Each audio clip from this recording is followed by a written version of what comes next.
Quero agradecer, conselheiro Durval Anjo, pelo convite que foi feito aqui pelo tribunal, também na pessoa do Gustavo Terra Elias, dizer da minha satisfação, de voltar aqui ao tribunal, esse local aqui onde eu tive a oportunidade de ter um grande aprendizado. É uma casa realmente que molda bem aqueles que querem trabalhar com a gestão pública, com o controle da administração pública. E aqui eu fui muito feliz, minha amiga Luciana Sardinha, e sou muito bem recebido quando venho aqui, conselheiro, e isso me deixa realmente muito feliz e muito satisfeito por poder contribuir com alguma reflexão. Eu acho que nós estamos aqui para isso, para fazer algumas reflexões.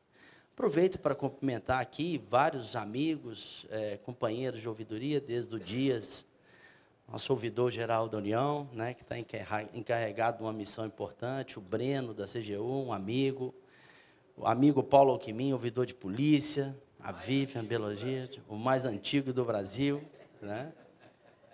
Vivian, da Associação Brasileira de Ouvidores, Simone, da Ouvidoria Geral do Estado, a nossa ouvidora do Tribunal de Justiça, enfim, todos os amigos aqui que eu reencontro, e a cada um de vocês pela disponibilidade e pelo interesse de vir aqui para buscar uma série de informações que não me parece sejam novas, mas eu acho que talvez valha a pena relembrar. Nós somos pessoas que rememoramos as coisas o tempo todo para que a gente possa aprender, para que a gente possa, vamos dizer assim, construir, vamos dizer assim, o nosso caráter, sobretudo.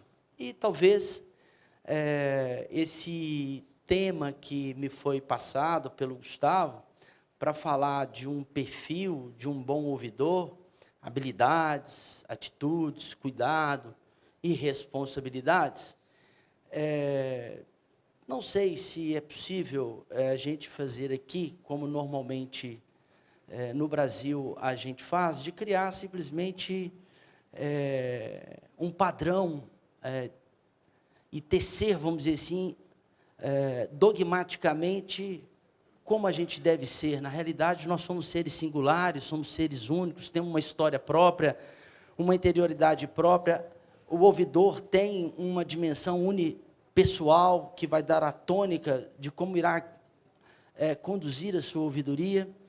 Mas eu tive que buscar, não, vamos dizer assim, nos decálogos do ouvidor, mas também nele, algumas reflexões que talvez antecedem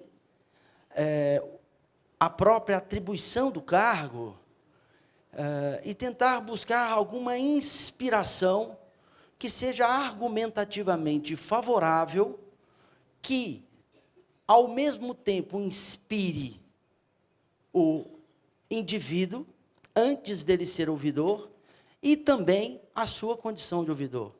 E talvez aqui, o caminho pelo qual eu procurei traçar essa conversa com vocês é desafiador. A começar, por exemplo, do conselheiro que tem como formação, na sua base, a filosofia, e que tem como experiência a política, e que consegue trabalhar filosofia ou filosofia prática com a política. Então,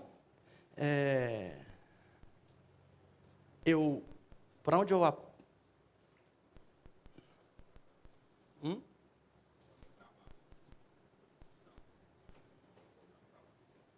Isso. Por onde começar? Por onde começar, conselheiro? O senhor começou pelas origens.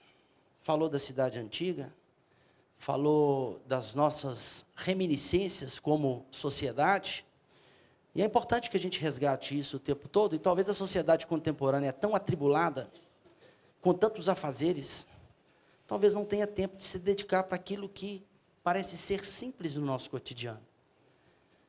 Eu diria que a parte da filosofia, assim, pelo menos definiu Aristóteles, eu pego neste pequeno quesito, Acho que a filosofia se divide em teoria, em teologia, teoria e praxis.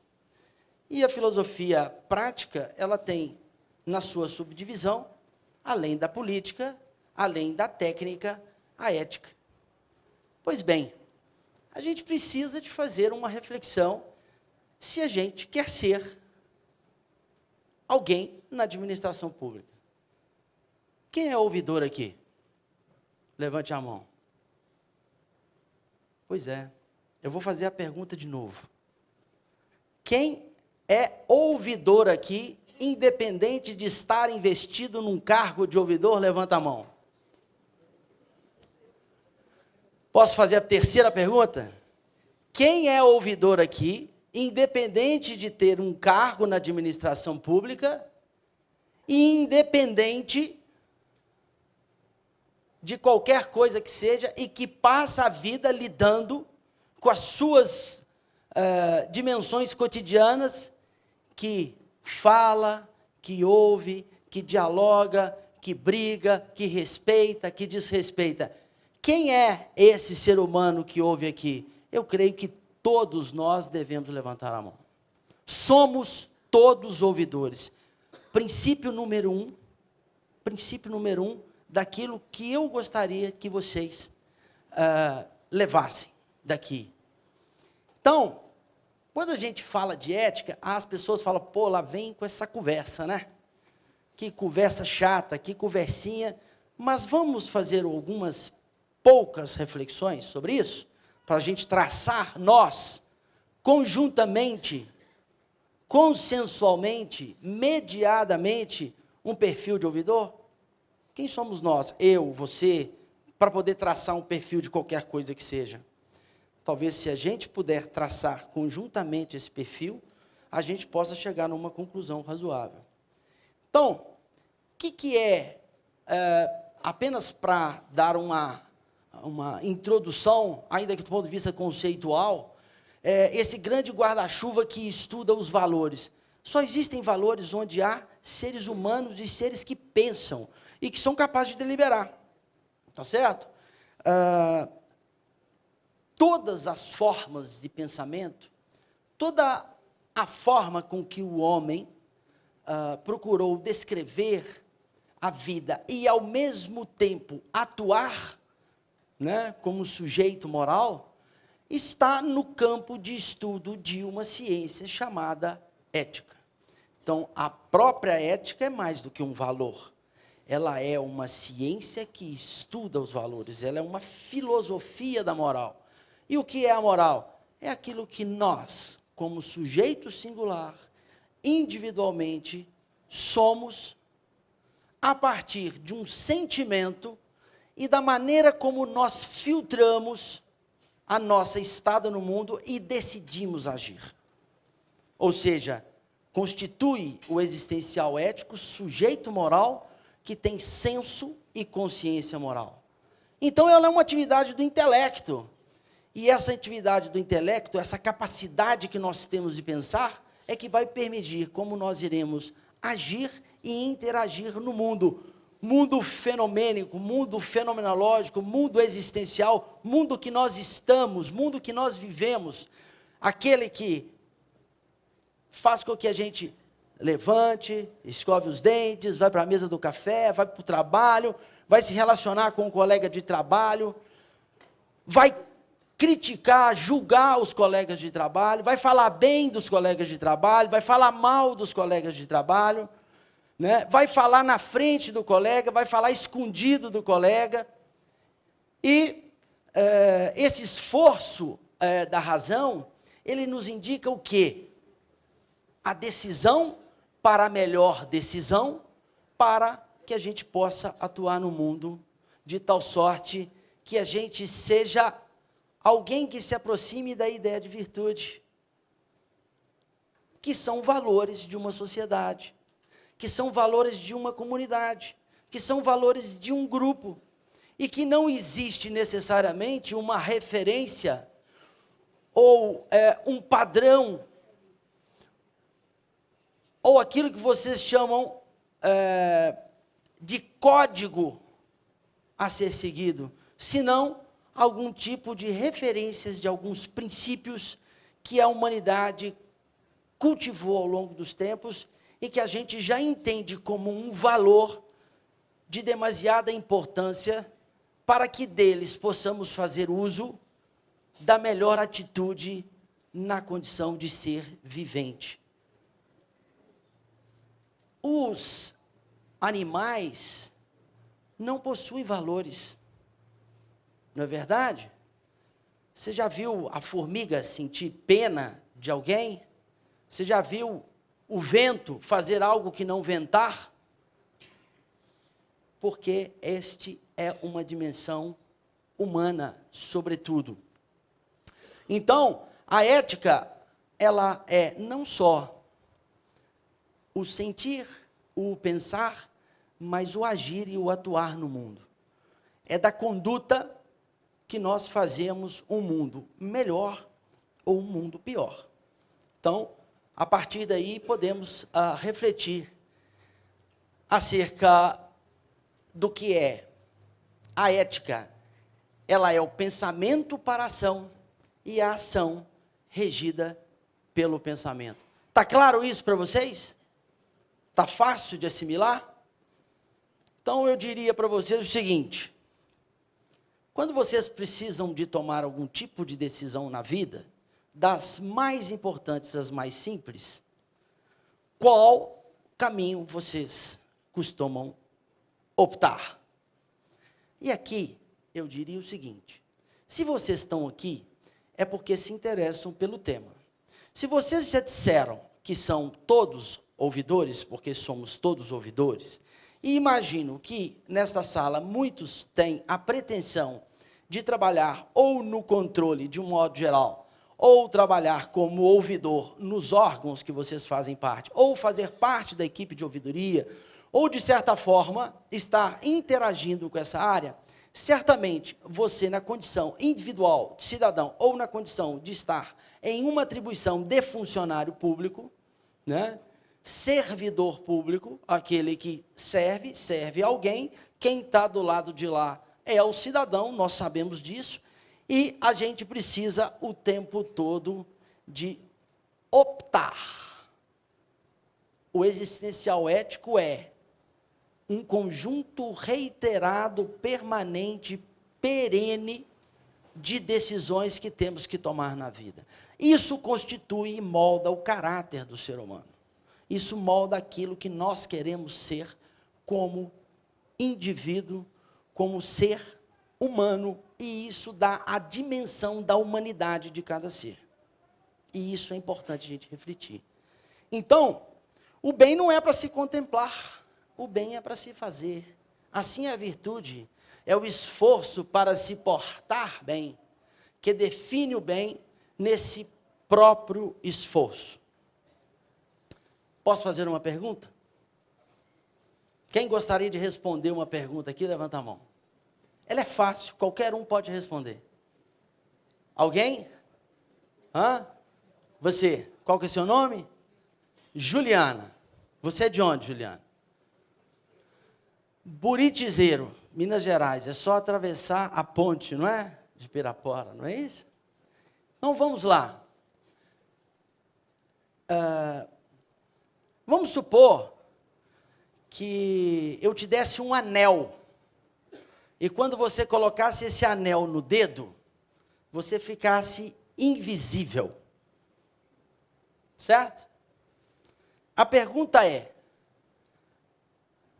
você faria exatamente a mesma coisa?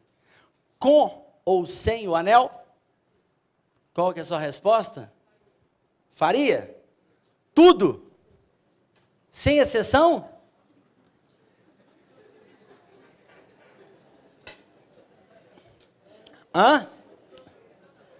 Muito provavelmente não. Uma salva de palmas para ela.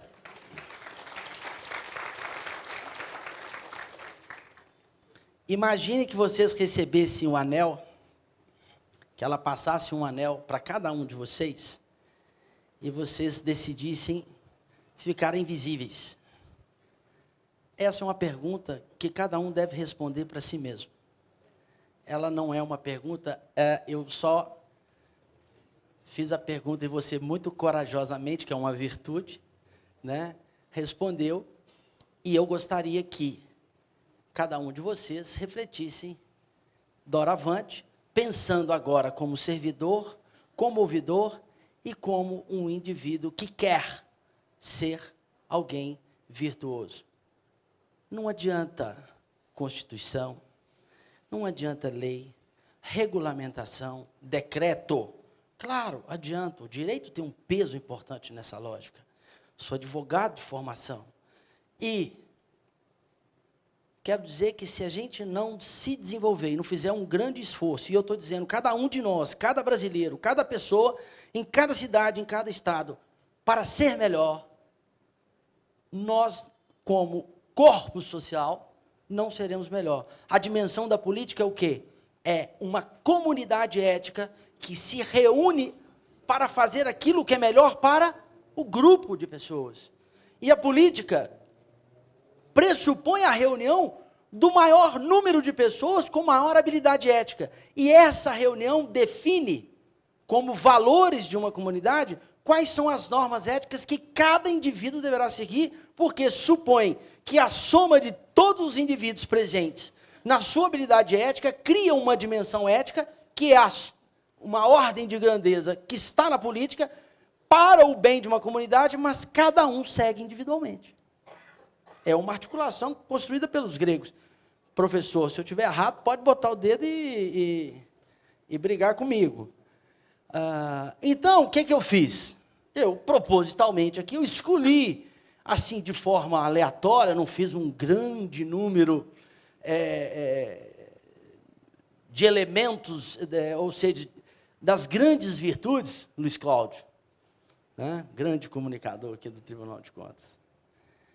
Mas apenas para refletir o seguinte: se não começarmos a demandar de nós mesmos a necessidade que temos de ser melhor, e ali eu fui lá no André Comte-Sponville, que é um filósofo, um autor que fala em seu livro O Pequeno Tratado das Grandes Virtudes. E ele procura, né, tratar, dentro da dimensão ética, aquelas virtudes que ele entende ser extremamente importante. E eu me vali em parte, Simone, para poder trazer essa associação para o tema que me foi colocado. Então, claro, eu não espelhei o livro todo aqui, peguei algumas partes, misturei com outros autores, como o Cortella, o professor Clóvis de Barros, outros autores no original, como Platão, Aristóteles, Kant, Spinoza, etc., fruto dos meus estudos e da minha formação acadêmica, para poder fazer, junto com vocês, essa reflexão. O Sponville chama a polidez, a educação, o sujeito delicado, a moça absolutamente gentil, doce, no sentido do convívio, da lida com que nós estamos tratando com o outro, né, na dimensão, como, vamos dizer assim, uma aparência de virtude, uma dimensão espectral da virtude, aquilo que vai dar origem, porque há quem diz que o sujeito mal educado, mesmo que ele tenha outras virtudes, ele já vamos dizer assim, absolutamente desempoderado de seguir em frente. Não é verdade? Você imagina o sujeito chega aqui para fazer uma palestra e faz igual, por exemplo, aquele grande compositor que faleceu agora recentemente, o João Gilberto, começava a tocar, de repente, alguma coisa, ele pegava e parava de tocar e falava assim: vamos embora. E ia. Né? Daí a pouco ele era um excepcional compositor e o sujeito não voltava no show dele porque corria o risco dele dar um piti lá, fazer uma indelicadeza e largar o sujeito na mão. O Tim Maia, de vez em quando, fazia isso também nos seus shows, por exemplo. Né? Aqui um exemplo público. Né? Então, um ouvidor, um servidor público, um indivíduo na lida com a família, a primeira coisa que se exige dele é que ele seja um sujeito polido, delicado, gentil. Isso é fundamental. Olha que não existe coisa melhor do que lidar com pessoas que são gentis e educadas.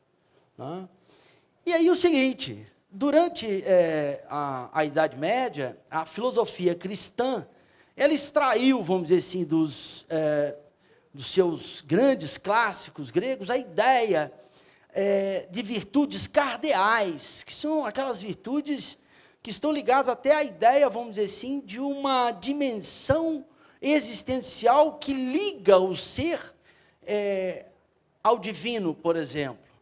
Então, claro, eu não podia deixar de, filosoficamente, tratar 4 virtudes cardeais, tudo bem? E que tem origem lá na cidade antiga, que Durval falou, e também passa pela Idade Média. E aqui, como, vamos dizer assim, engrenagem mestra das virtudes, a prudência se revela como a virtude sem as quais não é possível, segundo o próprio Aristóteles, de se obter qualquer outra virtude. Porque ela, como está dito ali, ela é um antes, ela era a parte da previsibilidade, ela é um olhar para o futuro, ela é um antecipar-se aos problemas que podem acontecer, ela é um preparar para as suas ações do cotidiano,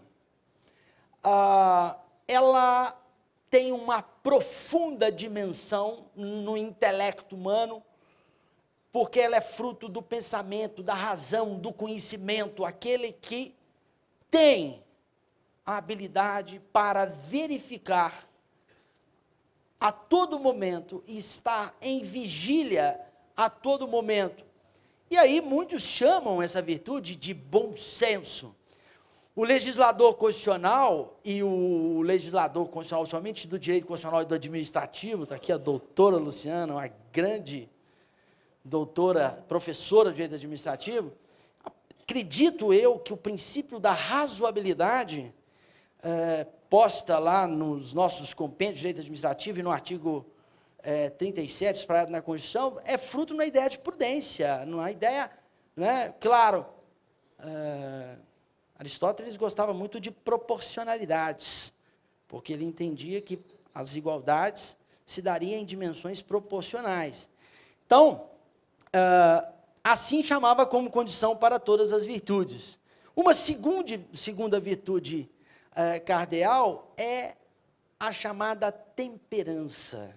Então, imaginem vocês, mais uma vez, na casa de vocês, no serviço de vocês, na atitude como ouvidor, vocês saber agir com moderação, saber dividir adequadamente, saber respeitar os limites da sua ação. Me parece que a filosofia cristã foi inteligente ao colocar essa virtude como uma virtude que a aproxima da ideia do bem. E para os cristãos, a ideia do bem, ela está ligada com a ideia do Pai. Não estou falando isso como religioso, nem sou necessariamente tão seguidor de uma ou outra religião, senão apenas o religare, né? A coragem, temos que ter na nossa vida a capacidade de unir o coração com a ação. É daí que vem a coragem. Os medievais, no início da modernidade, aqueles grandes guerreiros, generais, etc., somente ali, quando Maquiavel dá a noção de virtude, ou o que ele tem como correspondente à virtude, completamente diferente de Aristóteles, que é força, que é virilidade, inteligência, disposição, não é? Que a gente só consegue quando a mente e o coração impulsiona. E muitas vezes, e na maioria das vezes, é necessário ter coragem para tomar decisões. E muitas vezes decisões não são ações que irão agradar as pessoas. Muitas vezes é a coragem que faz com que o cidadão, o servidor público, perca o seu cargo, porque ele desagradou o chefe. E aí há uma diferença entre cumprir com o dever e ter coragem de fazê-lo, nos termos éticos, nos termos da juridicidade, da legalidade. E grandes homens perderam seus postos por ter coragem de dizer a verdade. Sócrates, por exemplo, supostamente teria sido condenado por isso. Por subverter a juventude, por atentar contra os deuses e contra a democracia ateniense. Mas o contrário, ele estava apenas querendo nos dizer o quê? Conheça-te a ti mesmo. E isso incomodava muita gente, porque o conhecimento, a deliberação, a coragem, realmente incomoda. A justiça, queira eu falar sobre justiça. São quantas as teorias da justiça? Eu tenho uma visão liberal, eu tenho uma visão comunitária, eu tenho uma visão procedimental, eu tenho uma visão religiosa, eu tenho todos os tipos de visão. Mas é certo que pelo menos nós procuramos dizer que a justiça é a possibilidade de somar-se todas as virtudes, e quando se soma todas elas, você alcança aquilo que é equânime, aquilo que é correto, aquilo que é desde a infinita dimensão de justiça até a justiça legal feita pelos consensos, feita pelo poder legislativo, convertida em lei, depois de ter traduzido os valores, dimensões políticas, religiosas, a questão da moral, e aí, quando vira lei, nós temos a dimensão da licitude. A justiça percorre toda essa dimensão. E é necessário perguntarmos, quem está no tribunal, que julga em grau de recurso, quantos descamisados que vão à justiça que nem sempre, num país como a nossa, abarrotada de processos, dá conta de ser célere. E já uma máxima do direito, que justiça tardia é injustiça. Mas a gente sabe que os julgadores estão a todo tempo buscando fórmulas para tentar, vamos dizer assim, levar ao caso concreto decisões que sejam justas. A gente não pode confundir poder judiciário com justiça, porque a gente fala, vou levar o fulano na justiça, que bom. Mas a gente vai ao poder judiciário, que é uma justiça condicional, limitada, aquela da qual nós inspiramos. Então, este é mais uma dimensão. E aí eu somei aqui mais algumas virtudes, como a humildade. Vem de humus, vem de terra. Conhece aquela máxima de que viemos do pó e todos iremos para o pó? Isso quer dizer o quê? Que essa parafernália da vida, que muitas vezes nos seduz, está muito distante daquilo que nós deveríamos ser. Pessoas discretas, despercebidas, que reconhecem a ignorância como o princípio de qualquer conhecimento, a máxima socrática, que que traz em si uma tristeza profunda da consciência de sermos apenas nós, como dizia Spinoza. Consciência e sentimento do seu pequeno valor moral em comparação à lei. E aí o Kant faz referência à lei universal. Não é? Quanto pequenos somos diante dessa situação. E os cristãos vão dizer que a humildade é a mais religiosa das virtudes. Pois bem, humildade e simplicidade, segundo o Spontville, são coisas diferentes. Simplex, simplicitas, único, uniforme, que simplesmente é, tão somente um ser aí. Simples, não se questiona sobre si. É a mais leve das virtudes. Leveza, pureza, retidão, espontaneidade, improvisação, total desinteresse, desprendimento, liberdade. Pessoas que não simulam, que não jogam, que não utilizam de meios para se alcançar determinados fins, que não têm artimanhas, e que por isso interiormente ela vive absolutamente em paz, sequer depende da dimensão da racionalidade, porque a humildade é um reconhecimento racional da pequenez. A simplicidade é simplesmente e tão somente ser pequeno. Ou simples. Ou ser aquilo que se é. E nada mais. E a boa fé, conformidade dos nossos atos, palavras com a vida interior, respeito a um conceito de verdade, ainda que transitório, ainda que estruturado consensualmente, ainda que seja a nossa verdade. É uma crença naquilo que é verdadeiro. É sinceridade máxima da verdade possível, autêntica, com exclusão da mentira e da enganação. Pois bem, a hospitalidade, a virtude que eu mais gosto de tratar. Por quê? Porque a hospitalidade vem de hóspes, hóspitas, hóspedes, da qual a palavra hostilidade também decorre. Ao mesmo tempo, quando acolhemos alguém, quando acolhemos o cidadão, quando acolhemos quem quer que seja na nossa morada, na nossa casa, essa dimensão do outro, do estrangeiro, do diferente, nos causa uma violência, um impacto terrível. Porque ela desidentifica aquilo que nós somos, muda a nossa concepção de ser no mundo.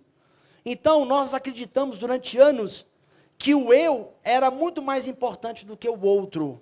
A ideia de hospitalidade é uma ideia profunda de alteridade, de dar proeminência, valor a tudo que é outro e é diferente, pelo único sentido de que nós só conseguimos ser alguma coisa em virtude do diferente, do outro. Imagina que você esteja absolutamente sozinho nesta sala aqui. Imagina que eu esteja sozinho nessa sala. O que seria de mim se não fosse vocês? O que não seria de mim se não fosse cada um de vocês? Quantas pessoas aqui, infinitamente outras, da qual eu poderia, vamos dizer assim, ter apenas uma imagem? Quanta coisa vocês têm para oferecer? Olha a importância de tudo que é outro, do que é infinitamente do outro. E isso desmonta a estrutura. E é nessa dimensão que a democracia se revela, na ideia de alteridade. Porque a participação, a ideia de permitir que possamos intrometer na vida das pessoas, é um sentido absolutamente transformador. Então a ideia do outro, a ideia do diferente, ela supõe a ideia do acolhimento.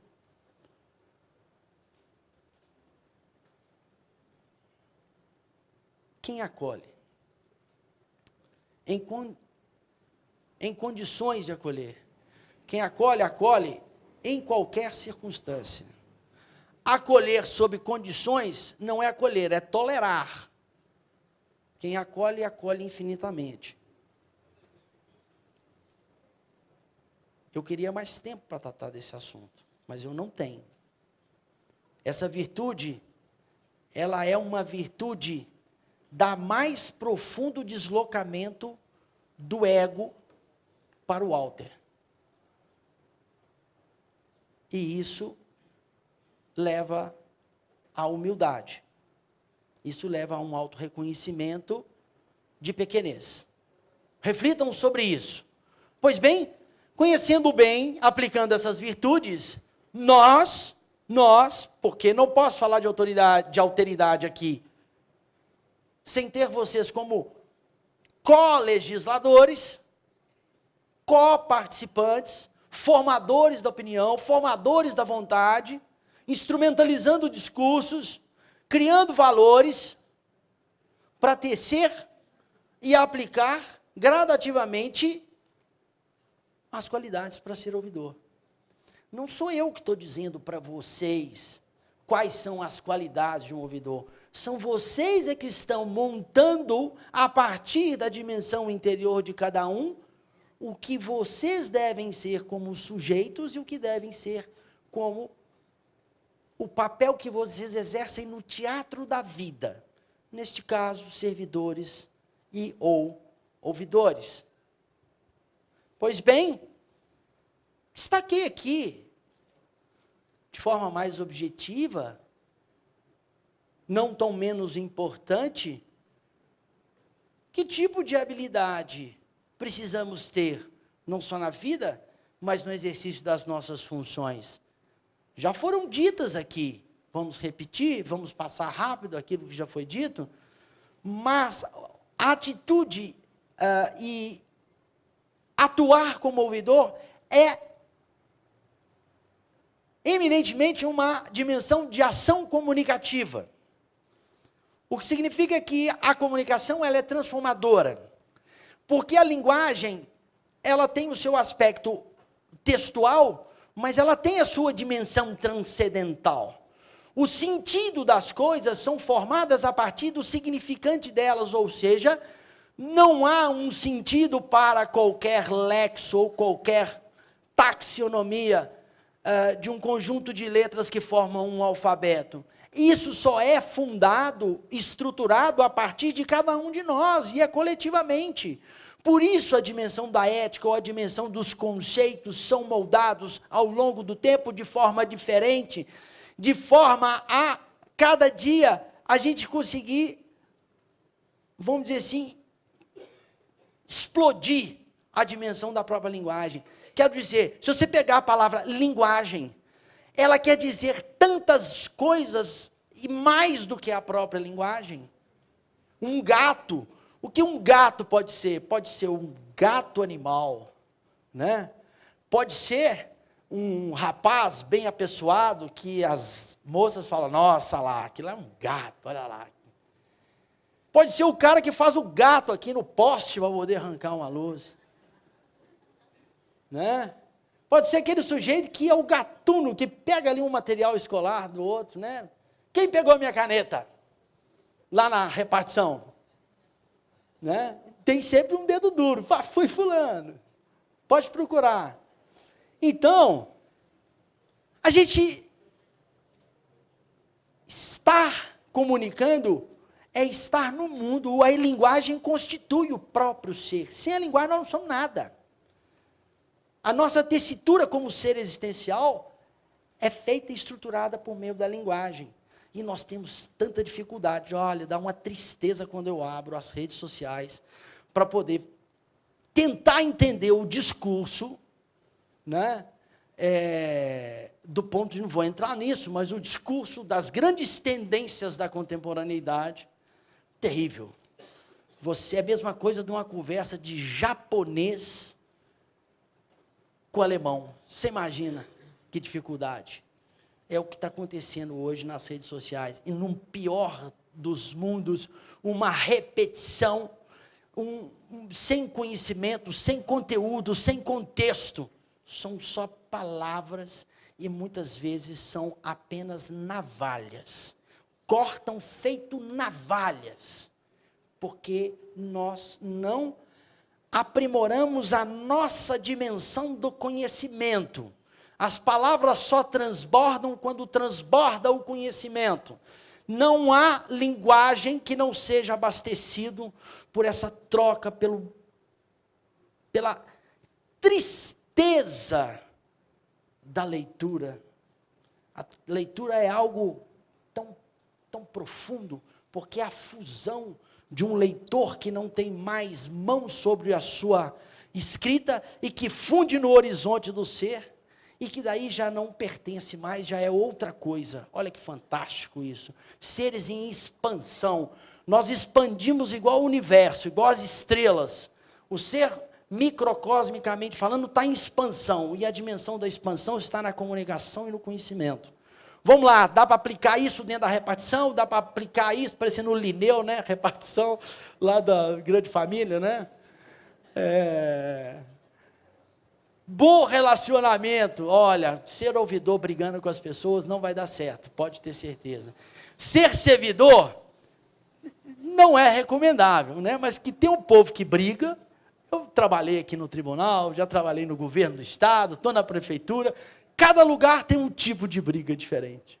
É a questão ética, é a questão do como nós somos, como a nossa corporação. Mas a gente tem que fazer um esforço para se bem relacionar, né? Porque é terrivelmente difícil solucionar problemas com raiva dos outros. Você já sentou com alguém com raiva para resolver o problema? Lá na sua casa, com a mulher, com o marido, como é que é? Briga, depois senta para conversar? Né? Conversa e depois da conversa já sai a briga?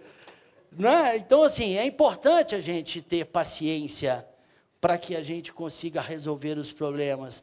A agilidade, né? Nós estamos num mundo rápido, então, quanto mais rápido, porque a administração pública é uma carroça, todo mundo sabe disso.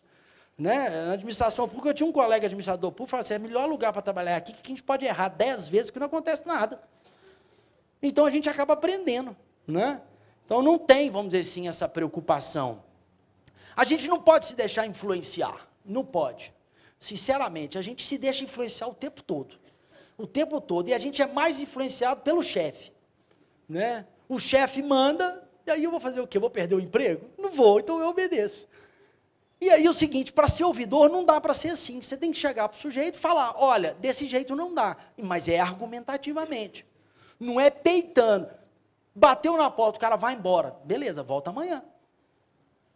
Não deu, volta no dia seguinte. O gestor que cria ouvidoria, que está ciente disso, precisa de conviver com isso, que se não conviver... Então, se eu virar para o ouvidor, ou virar para com quem é o meu jurisdicionado, ou seja lá quem for, acerca do meu controle, e ele não aceitar, fala, não, mas está no organograma, tá, mas eu não aceito. Não. Então, a gente tem que, né, saber não se influenciar. E aí, claro, eu preciso ter uma visão, já foi dito aqui, do órgão, da secretaria, do município, do estado, de tudo que se faz, porque você vai intrometer na vida dos outros se você não conhece. Então, você tem que ter conhecimentos para isso. E aí você tem uma série de responsabilidades. Responsabilidades decorrem de onde?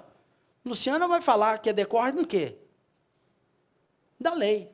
A responsabilidade legal. Então, já está lá no caput do 37, para generalizar, não quis aqui entrar em tudo, porque não dá tempo, né? Mas vocês precisam de seguir a lei. Né? Precisam de seguir a lei. E o que está na lei? O que está na lei? Está na Constituição. Princípio constitucional é norma, tem que seguir princípios constitucionais. Já foi colocado aqui os princípios pelo ouvidor geral. Tem que cumprir a 13.460. Aí eu vou pedir para o pessoal dos municípios levantar a mão aqui. Quem cumpriu a lei 13.460, levanta a mão. 1, 2, 3. Não é culpa de vocês. Né? Mas a lei é de 2017.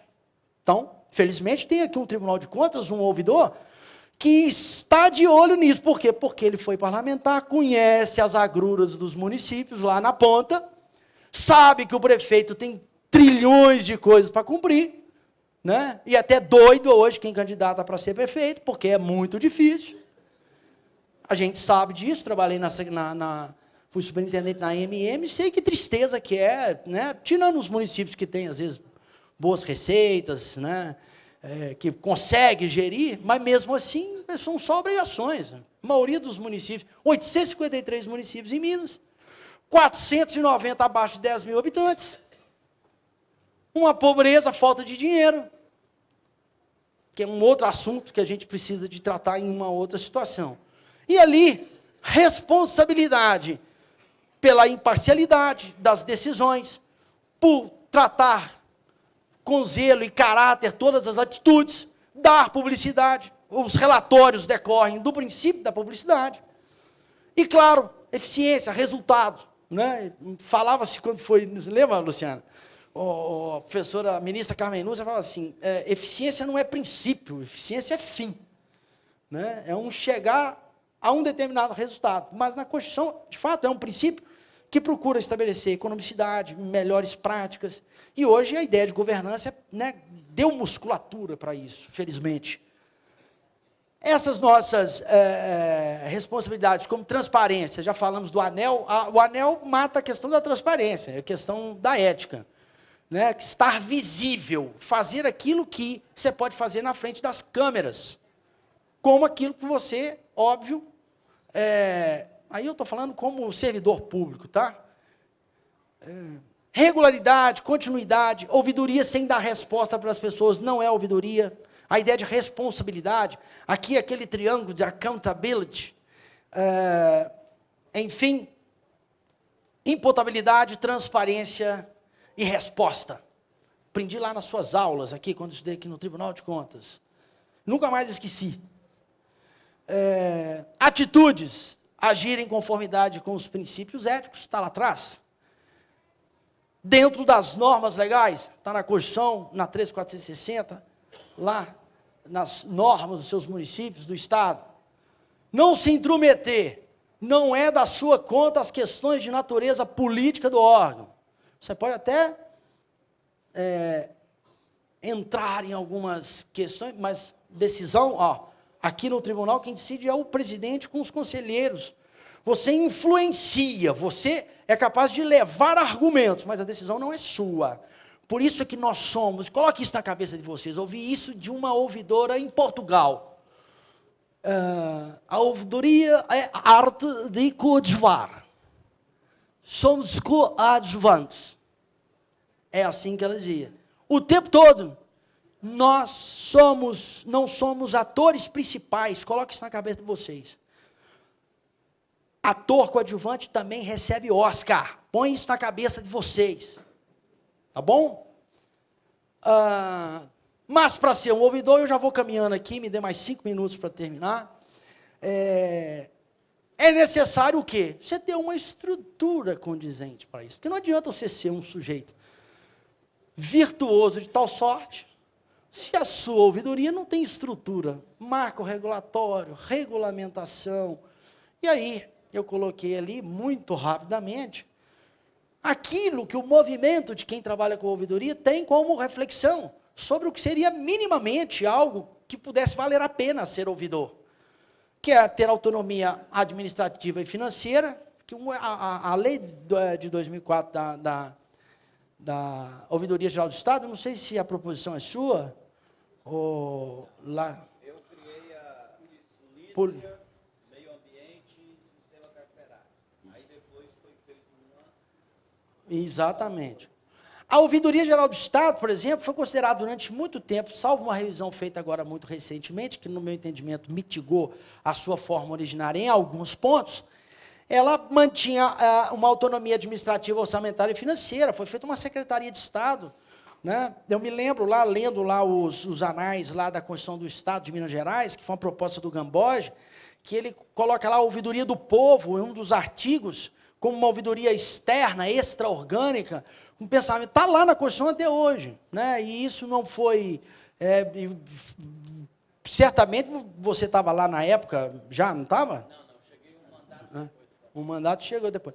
Independência nas suas decisões, independência no sentido terminativas do direito administrativo, lógico, todas são revistas, podem ser revistas pelo Poder Judiciário, em qualquer momento.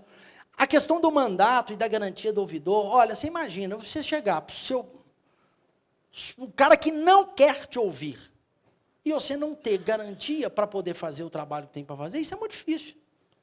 Isso é muito difícil. Aí é o seguinte, aí esculhamba com o Instituto. Mesmo que o mandato não seja a melhor solução, não existe aqui soluções divinas e fantásticas. Existem as que se aproximam.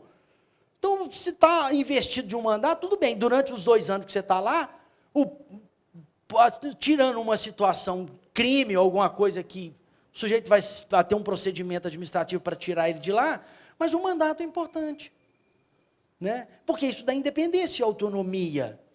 É uma visão teórica na minha visão. Né? E é óbvio, eu tenho para mim que pode, mas eu respeito opiniões diferentes, eu não estou dizendo que esse é o modelo. Eu acho que a questão, por exemplo, se você tiver subordinação, não, porque no caso a vinculação ela é importante, porque tem que haver vínculos, e um mesmo nível hierárquico, porque a gente sabe que na administração pública você lidar com pessoas, ou pelo menos naquele staff, que aquela conversa ela precisa ser de igual para igual. Porque a subalternidade hierárquica dentro da administração, ela tira o poder e a autonomia do ouvidor. Não tem a menor dúvida disso.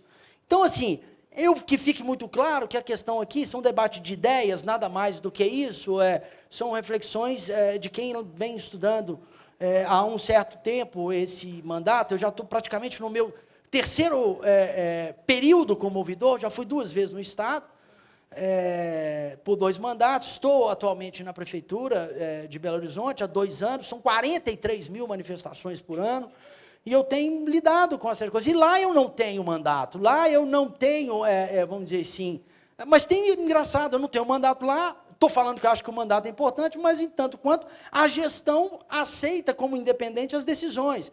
Então, assim, essa é uma leitura que pode se fazer no caso concreto, tá bom? Que isso fique muito claro aí. A Associação Brasileira de Ouvidores, ela coloca um decálogo, que seria, vamos dizer assim, uma referência para que os ouvidores pudessem seguir. Está lá no site da Associação Brasileira de Ouvidores, todos vocês terão a oportunidade de ver. E aqui já foi dito, ó, e eu coloquei aqui, ó, das atividades principais do ouvidor, receber, encaminhar, analisar e responder, né? Essa dimensão sistêmica da recomendação, ela é fantástica, porque ela é aquilo que eu falei, ela é a ideia da alteridade, é quando você admite que o outro que está trazendo vários impulsos da sociedade para a sua atividade cotidiana, isso possa fazer bem para você, porque isso melhora a sua atividade.